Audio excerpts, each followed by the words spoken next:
Welcome back to your favorite faceless, masked commentator. I handle news and share my thoughts on issues. Subscribe and like the video if you find my commentary interesting.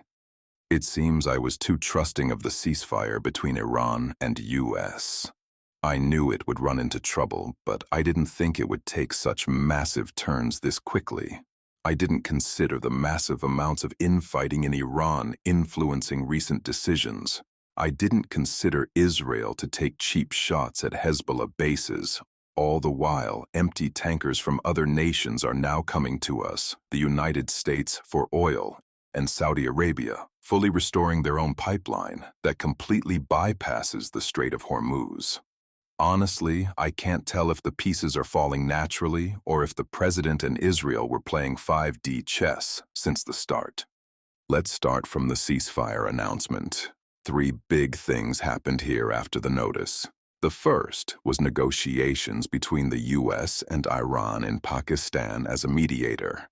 The second was Iran opening the strait, while the third was Israel's widespread air attacks. For the negotiations, you need to understand that there is a massive power shift happening inside Iran with loads of political infighting. President Masoud Pezeshkian got into a highly charged confrontation on April 4th with Hossein Taib, a powerful figure close to Supreme Leader Mojtaba Khamenei. Pezeshkian warned that based on precise assessments, Iran's economy simply won't hold up in a prolonged war. Full economic collapse is basically inevitable under current conditions. The military and intelligence networks tied to the IRGC are increasingly taking over, pushing aside the elected government and the clerical order.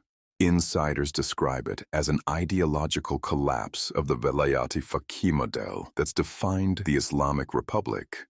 In short, the humanitarian president of Iran doesn't have any real control over the IRGC, so he's been trying to circumvent them in means of stopping the war. Iran's economy was already shit long before the war, which is why the massive protest happened in January. This is why, despite what experts say, this war will not last more than a month, more or two at most. They literally can't afford it. Despite the clear signs of this, there are still normal civilians that think they're winning or in full support of the IRGC. Thus, they don't want to show the US any weakness. These pro-IRGC civilians are rioting against any officials for negotiations. This takes us into the negotiations themselves. Honestly, I don't think anyone believed that talks would go smoothly. What surprised me were the claims that Iran was willing to bend on nearly everything except the thing we've been asking for since the beginning. Stop the nuclear energy project.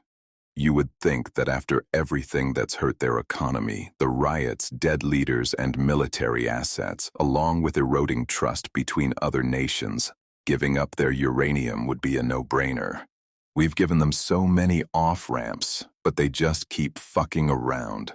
At this point, it just doesn't make sense anymore.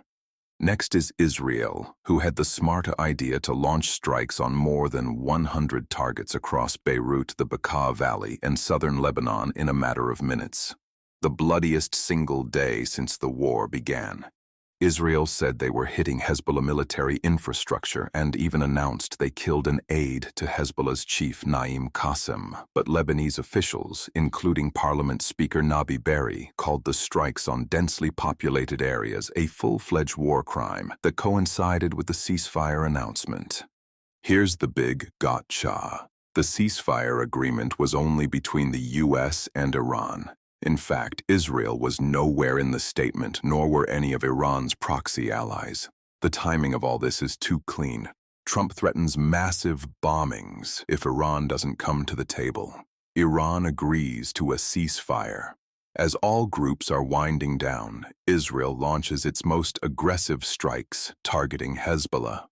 They all read the fine print and realize that the proxy groups weren't covered. All in the span of 24 hours. Everyone automatically assumed this ceasefire includes allies of US and Iran. And yet, after all these high IQ plays, no one thought to put their allies on the paper? Not gonna lie, that was some cheap corpo shit. If the goal was more chaos to fracture groups, then props. Iran's response was to again close the strait, not that it mattered much up to this point. Before closing the strait, they again claimed they placed more mines in the water. Last time they did this, we specifically bombed their mine boats and have confirmed many of them had sunk. This was on top of their naval capabilities already being destroyed prior to the first mine placement. The US called their bluff by sending a boat through their waters as a test. It passed in and out. This can mean a few different things, but the important thing here is that Iran pretty much lost their leverage. If that wasn't enough, the US turned their leverage against them by completely locking up the Strait of Hormuz. No one is allowed in or out. This got a few people confused, rightfully so. The big difference between Iran doing this and the US was that Iran was using the strait as a toll booth, allowing certain nations to pass for free, and others had to pay a fine. Those that refused got attacked, which explains those few tankers I talked about in my last few videos. They've been making money off this. A quick Google Map search will tell you why this is unfair and global extortion. That water is shared by others, so why aren't they getting a cut? Also, if Iran can do that, why can't the other global oil choke points? It's a bad precedent to set. Under the framework of clearing out the mines, the US can cut that final thread to block Iran from profiting. So, where are nations that need Iran's oil going instead? They're actually going to us, the United States. If you're wondering how we have so much oil now, you can thank Donald Trump. In 2017, he wanted to become less dependent on foreign energy, so he put executive orders in place to incite more drilling and oil rigs. When Biden took over, he slowed that progress through woke, green, and renewable climate restrictions. Trump, of course, walked all that back when he came back in 2025.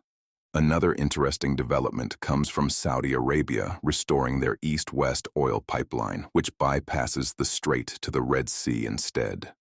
This east-west pipeline is called the Petroline, and it was specifically built to bypass the strait during the Iran-Iraq era. This pipeline was damaged almost immediately after the ceasefire was called, similar to Israel's strikes now that I think about it. I guess no one expected anything in good faith. Kinda funny. My personal thoughts echo what I said in my last Iran update. Things are moving quickly, and it's hard for any of us to properly keep up without being subjective and inserting speculation. That said, having empty tankers coming to the US for oil, that's a move nobody saw coming.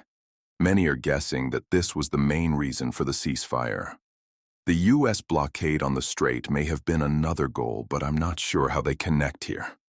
Why didn't we do this earlier if we had oil to sell in this crisis? It's not like Iran can stop us.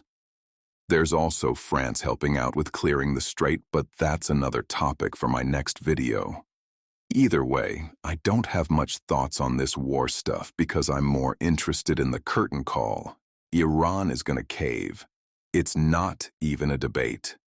My curious question is how they're going to cave. They have nothing to bargain with, and their entire nation is falling apart from the inside out. There's logistical crisis in Iran as well. We're talking food shortages, little to no finances, and no places to sleep due to their military bases being blown up. But they're still protecting their nuclear program. For what?